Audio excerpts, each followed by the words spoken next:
al Rincón de Coco. Este es nuestro podcast, pero hoy estamos en Florida. Coco se quedó en Ohio y lo estamos extrañando mucho, pero como él falta, igual vamos a contar todos los secretos que a él le gustaría que ustedes sepan para poder avanzar en real estate. Estoy con mi amiga Julie. Ella no solamente es mi banquera, sino es mi amiga. Y gracias a ella, compartimos y pudimos edificar muchas cosas juntas que queremos compartirlas con ustedes. Hola, Julie. Hi everybody.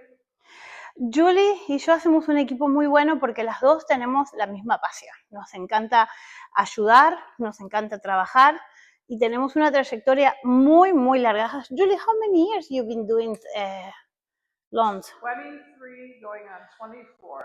Wow. Well, lo mismo yo, desde el 2003. Then we are kind of the same. Yeah. You in real estate and me loans. in loans.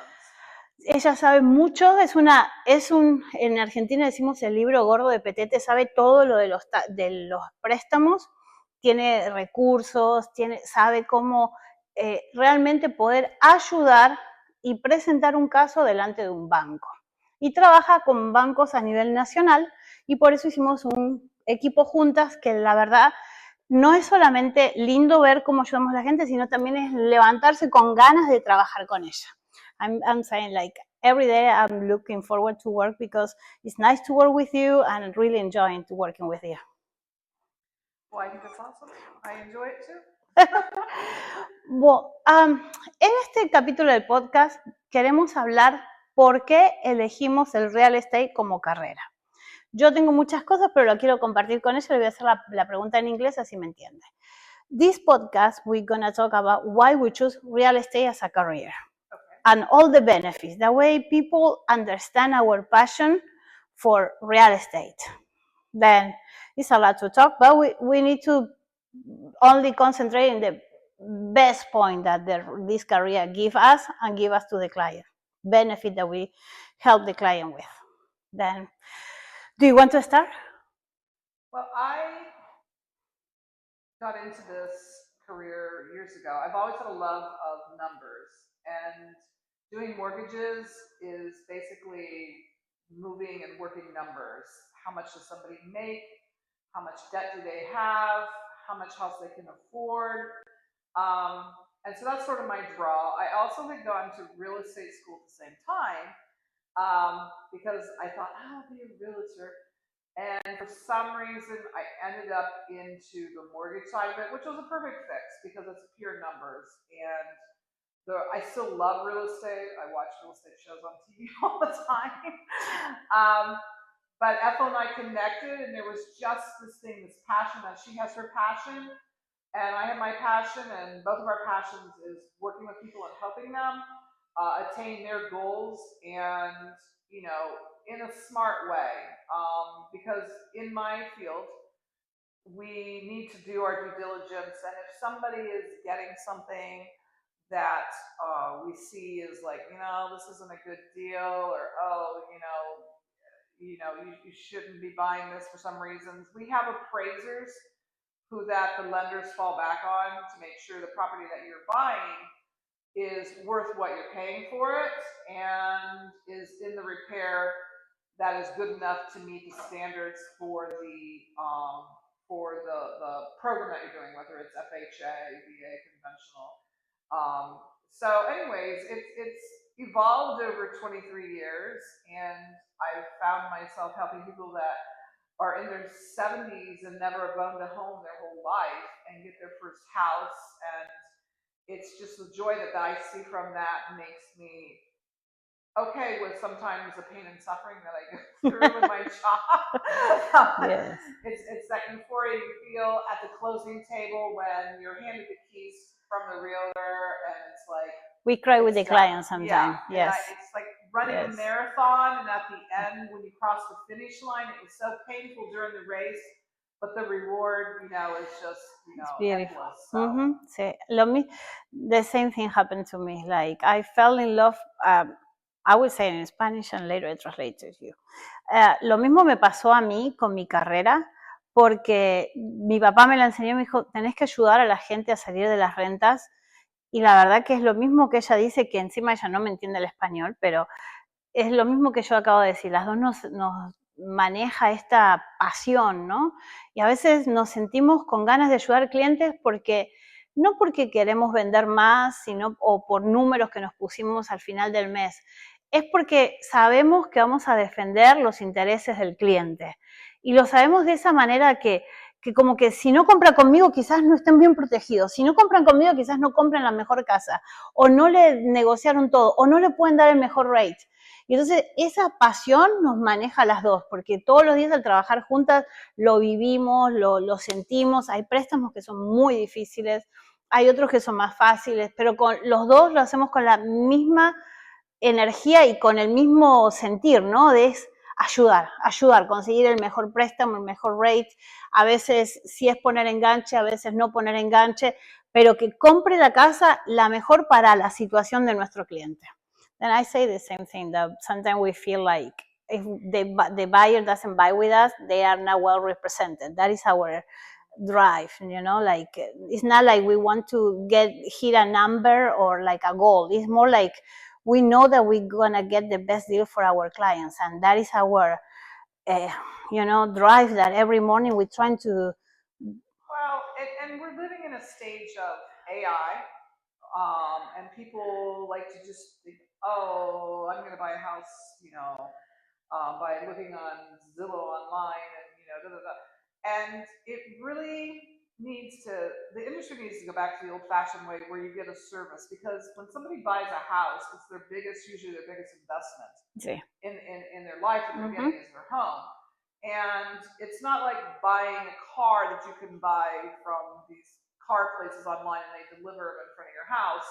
And I think what I've seen in the industry over the years, when we had like all these different mortgage companies that's like, get approved right away online in 2 minutes, and it ended up being a debacle, and people then didn't have somebody tangible they can get on their phone and talk to, and it became very frustrating, I think, to a lot of clients who we were trying to service, that I would hear that, well, I spoken to Rocket Mortgage or somebody, and now I don't even know who I'm talking to in what state, and I don't know. And even after you get a house, yeah, you have there's things that come in the mail. They have questions. It doesn't end with just, hey, I signed at the closing table and I have a house.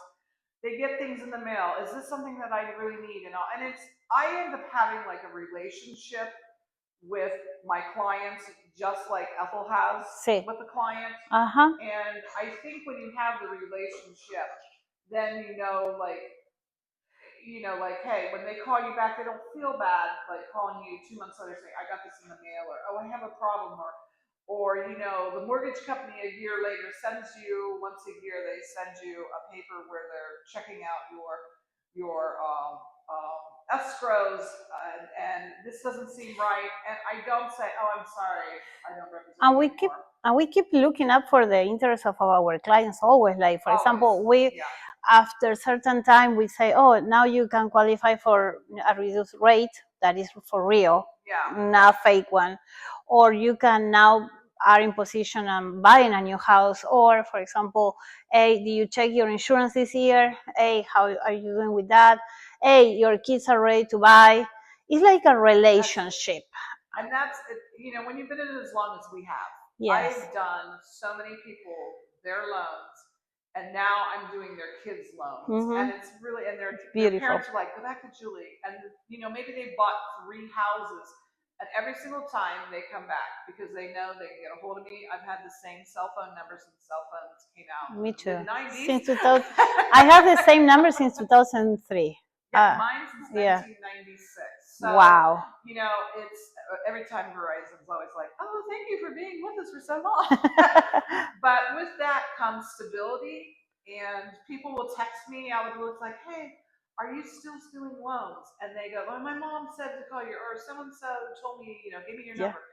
And that, in a way, is like really the biggest, I think, for example, for me, signing a contract with my buyer or my seller is not that important as the relationship that I build with them. I think that is the biggest contract that I can make. Because if we don't trust each other, a paper won't hold us together.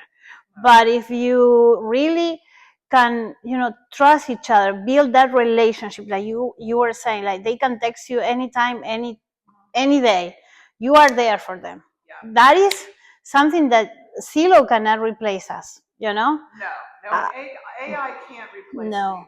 And everybody seems to think AI is the end all of everything. And what we're going to find out, it's going to cause havoc on things. But, there's something to be said when you have representation that's real and tangible, and it's not just a computer, because we all know that computers make lots of mistakes. They've messed up bank accounts for us, they've messed up all kinds of things.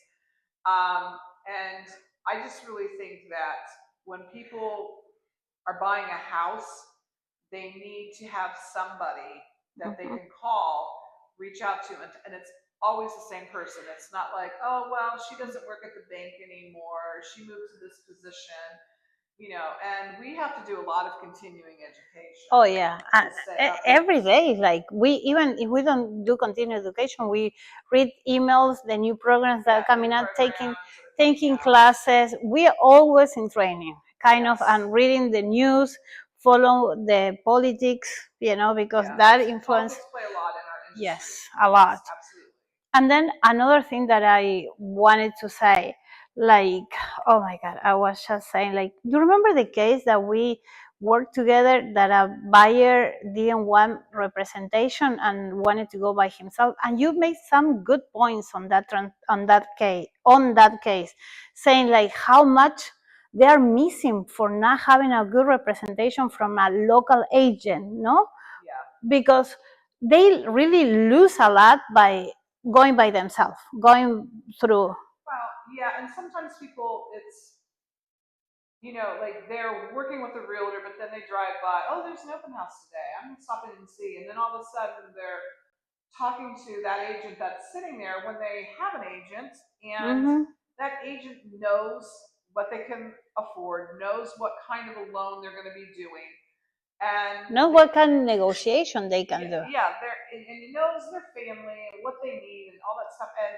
And then these people get drawn into something from whoever's sitting at the open house, and then they'll call me and say, "Oh, I'm in contract," and I'm like, "Well, Ethel didn't tell me." "Oh, well, I went to an open house," and I'm like, "Here we go." So how can the person represent you and represent the seller, and they're representing you at the best interest when they're also representing the seller at the best interest? So it becomes very, very, thin line there, and I just hate it when people don't have the representation that they need, and contracts, they're signing things that they don't even know what they're signing, and what a mess, no? And then it makes it a mess in the loan process down the road. Yes, not only just on your side, but my side, it's a mess too. Yeah, and I also wanted to point another thing. I like also selling houses because of helping because I help people, but also the benefit that bring to the people, like the families. First of all, mentally they change their life forever because now they have stability, their own home. The house that I sold become their home, and that is another feeling that gives stability, projection. I cannot say that word, but then the thing is, like, also you that are more in numbers, can you tell us what are the benefits in numbers by owning a house? Well, there's a few things when I always talk about people having house ownership. It's the pride in this is mine. I'm not renting it. I can put pictures where I want. Yes. I can do what I want with my yard. I can change the countertops. There's that big thing of when you own something, and especially when you have a family, then it feels good to own that. It's like, I remember back when I was in college and I bought this stereo system, and back then they were like really expensive, talking like 1980. Anyways, when I bought that and paid for it out of my money that I made as a lifeguard that summer, it was like I took care of that so well, because it was mine. I was proud of it. And that's sort of what you see in people too. Yes. Is the pride of like, this is mine, until it's paid for. It's not totally yours, but it's something that you can be proud of and to build from it now. Like you work harder, you work with more initiative. It gives you a reason to work. It's yes. like, hey, yeah, and it's like, you know what? Next year, I'm gonna change out the bathroom or something, and it gives you sort of goals and things. It's not just paying the rent, going homes, making somebody else richer, which is exactly I'm getting to, where is you buy right, and I know Ethel, will tell people like this is not a good investment, whether it's for an investment property or for a personal residence. Yes. If you buy right, you do certain things to it, it's going to increase in value. Of course. And with that being said, whether you want to down the road keep your first house as a rental and save some money and buy your second home, or you want to sell your house, take that money, move up, buy another home. I've done that over the years. I mean, my very first house I bought in 1986 was $44,000, and you can work your way up into $600,000, $700,000, $1 million, whatever.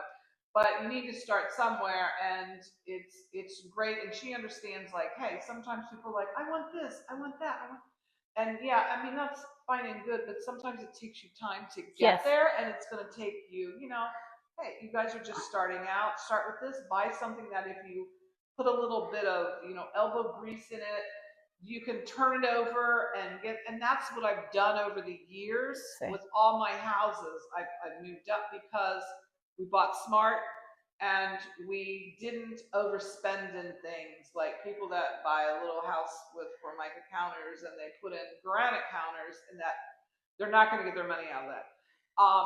Put your money into things that are smart, and and then build the investment, or keep that house a couple years, buy another house. Now you've got a renter. And the renters are paying for that house. And duplexes are a great thing for people. To start with. Yes. Wow. The other side basically is making your mortgage payment. Especially if you have young kids, like you are not that concerned about singles. Starting like Axel buying his first duplex. That would be great. No, right. Because he's not even paying the mortgage. He's making money out of the investment, and you get two type of gain: cash flow and equity. Can you explain that, the equity part? Yes. So equity is when you put money down on a house. Let's say you put 5% down on a $100,000 house, which probably doesn't exist, but just for easy numbers. So that means you put 5% down, so you have 95% equity. Okay. So down the road, 5 years, maybe that house is worth $125,000, and now the principal on your house is down to 90. Now you have $35,000 worth of equity in that house, and if you sell it, you have that to take on to your next house. Or if you keep paying on it and it pays off, now you have 100% equity of whatever the going rate, the value is, And especially if they invest in market like Ohio and Florida, are the hardest market in the nation. Then Florida's a great rental market. Great rental. But Ohio, a lot's going on in Ohio right now. There's a lot of industries coming in. There's Intel.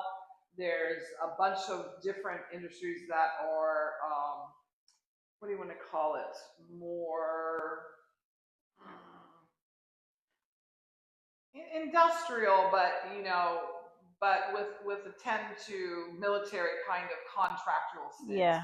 And there's lots of jobs coming in there. So what's happened in the Columbus area market, Central Ohio market, is the housing market cannot, people are buying because there's not enough houses to rent, and they're building all kinds of, because of that, a lot of developers are building all kinds of apartment complexes, which the rents are as much as if you buy a house. Now, a lot of people don't realize, that they can actually qualify for a house. There's so many different kinds of loans out there. It just depends on, what you have, what you need. Are you I-10? Are you, you have a social security number?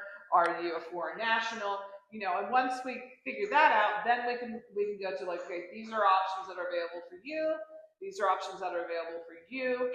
But a lot of people don't realize there's a lot of loans out there. Yeah. And they think, well, I'm only like 19. Well, you really only need a 2-year work history. And some of these kids have worked at McDonald's when they were 16. And I'm doing loans for 19-year-olds putting 3.5% down on a house, and it's great. I mean, they're yesterday so good. Do you remember that yesterday we closed on a loan for this young kid? Yeah. It was so nice. Like, yeah, it was. Like, it was his sister.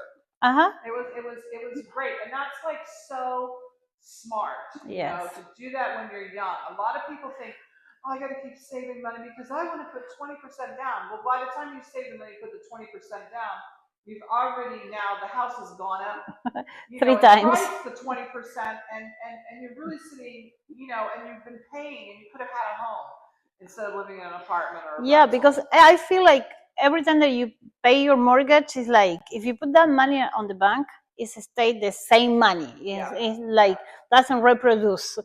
But when you pay your mortgage, it's like somebody else is matching what you are paying, and that is the equity. That is how much you can get out of the house. That is how much you can benefit in taxes. We are not saying that part. That is really important. There's tax write-offs, on things when you buy, and then the closing costs when you buy, and then there's also the interest that you can write off on the houses, and then there's also, once you have equity in the house, say like I talked about before, you had the $95,000, and then now the value's at $125,000. So that $35,000 between there is considered equity in the home. Well, now you can tap into your house's equity with things as like a saving equity lines. And people, it's not like,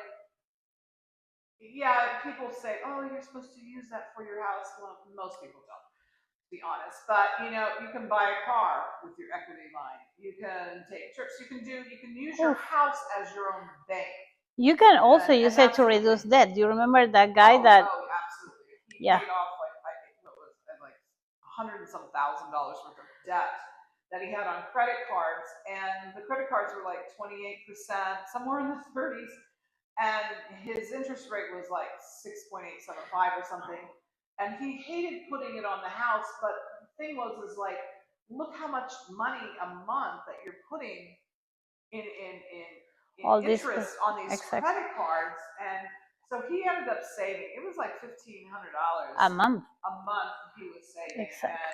And so then he said he could take, since he was already paying the credit cards, but it was just a lot of interest, he could take that extra money, and now he was paying the debt down on the house. So now the house would be paid off a lot sooner, because if you make like one extra payment a year, it takes off like 7 years of your mortgage. So I tell people, the best time to do it is tax return time. Exactly. And then you don't really miss it. Just put it on there. It's done. And it's harder every month to put like an extra 100 on. And people are like, oh, this happened this month. If tax return money, you put it on the house, it'll take 7 years off of a 30-year mortgage. And even the benefit itself that is given in the taxes, the house is giving tax write-off. That same benefit, you can put it toward the house and you saved it a bunch of money. Then it's a win-win situation. It's like you don't lose. And also, for example, in the future, it can become the rent. You go to a bigger house that become a rent house and produce income.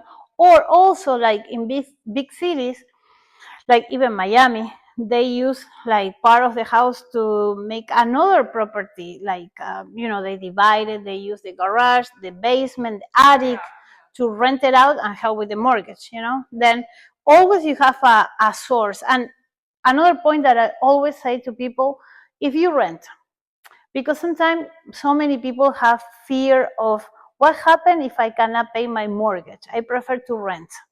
Okay, let's face it. Let's say, okay, I broke a toe, and let's do something minor, no? And I cannot work. Then I cannot pay my rent, but neither will pay my mortgage. But if I don't pay my rent, how long it will take the landlord to kick me out? Well, within 30 days. Al mortgage, your foreclosure starts 90 days. 90 days. After a 90-day late. And they don't want to foreclose on your house. Exactly. It's a lot of money involved with attorneys. There's certain ways they have to do things. So they will try to work with you. They a lot of times will do modifications. They call Put it in the back of the loan too. They shift it to the back of the loan. If you have equity. And then sometimes they'll take the interest down to try, to give you like a year to get back on your feet again. Because to them, it's more of a risk to go through the process of foreclosure and it's selling at auction that they're going to even get less than if they just ride the wave out. Most people don't want to have, a foreclosure, and they need to like figure out a way to get some money and get back on their feet again, or perhaps some family maybe move in and help with them. That is also that when you buy a house, you don't have any conditions, but when you rent, you cannot. Yeah. When you buy a house, you can't you can't have that dog unless you're in like a homeowners association that doesn't allow a certain kind of dog, or they say only you can have, a dog that's 30 pounds or something like that. Whereas when you own, a lot of those restrictions go away. Yes. You depending on where you choose to live, some of them do have like their developments have things like, whoa, you can't have a boat in your driveway, or you can't do this, or you can't have that, or you can't leave your garage door open. But for the majority of it, you have a lot of freedom with what you can do. And if things happen in your family, like everybody's family has problems, and maybe some family members have to come live with you for a while, you don't have like the apartment complex manager knocking on your door saying, I'm sorry, but this is only for you and you that have signed the lease in here, and it's so. And basically, you're making somebody else richer. It comes down to that. You're making somebody else richer instead of your own self. And then to conclude, I love to talk to you. Like, you really are a book of knowledge, and I love to hear you talking. But I would like to do another episode with you. That way you can share more stuff with our people. But maybe some people will ping in at times and then give you questions, and then you can ask me the next time. Let's do questions that.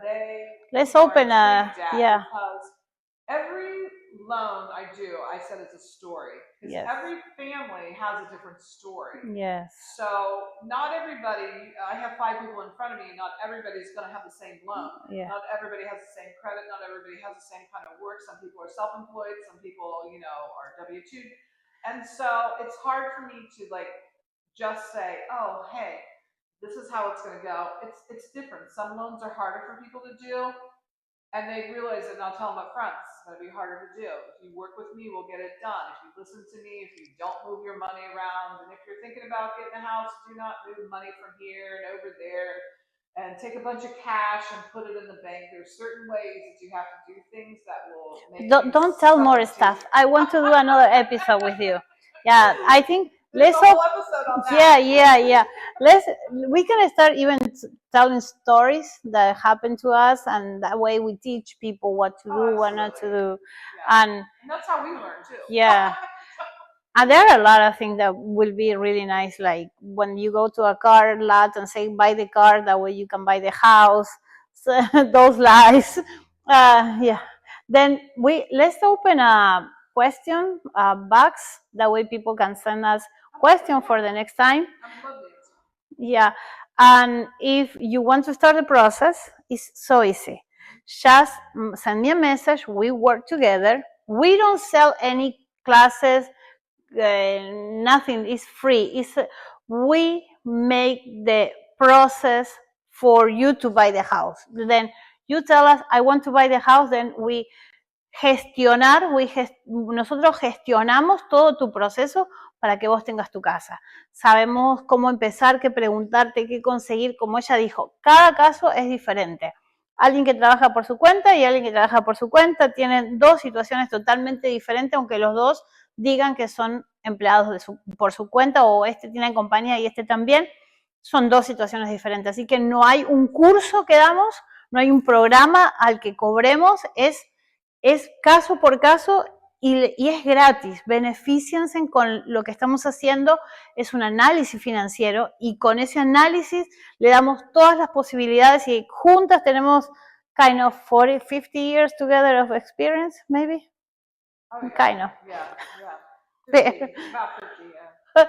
Entonces, abracen todo lo que le estamos dando y solamente mándenme un mensaje, escríbanme por privado y le empezamos a contactar y empezamos a hacer las citas con nosotras dos juntas y empezamos a ayudar a uno por uno. Es a nivel nacional, nos enfocamos en los mercados de Florida y Ohio, pero estamos juntas en los dos mercados. Así que acá estamos. Julie, thank you very much. It was really, really nice. I really look forward to being able to help people too. So it really, seriously, if you have any questions, throw it my way. I love to be challenged with things, and I've done I don't know how many loans over the years, zillion. But like I said, if there's something I don't know, it challenges me, and I will find out, and then we'll get back to you. Thank you. Gracias por mirarnos y a Coco lo vamos a tener en la próxima. Así que gracias por todo.